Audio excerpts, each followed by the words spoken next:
அல்ல தோனி நான் இன்னைக்கு பாத்துட்டு இருக்கேன்.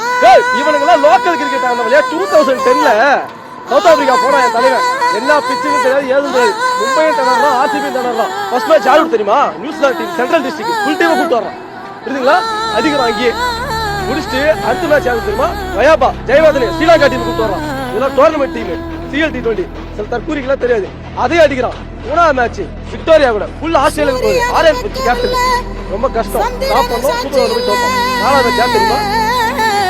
நாலாவது match warriors south Africa team அப்படியே அடிச்சோம். ஆனா வாரியர்ஸ் என்ன பண்ண தெரியுமா? ஏமாண்ட்ல நான்டா ஜெயிச்சு உண்மையிலே போயிட்டு தப்பான டீம் சவுத் ஆஸ்திரேலியா ஜெயிச்சு திரும்ப வந்து ஃபைனல் நிற்கிறாங்க. விடுவோமா? நானு ஒரே ஒரு 132 வச்சு மண்ணக்க வச்சேன். சவுத் ஆப்பிரிக்காவிலே போய் என் தலைவன் கப்ப தூக்கிட்டு வந்தான். உள்ளூர் கப்பு இல்ல வெளியூர் கப்பு பார்த்தான். அன்னைக்கு எழுத ஆரம்பிச்சான் சவுத் ஆப்பிரிக்காக்காரன் ஆஸ்திரேலியாக்காரன். டேய் இவன் பெரிய ஆள் கொடுக்குறான். டேய் இவன் பெரிய வருவான்.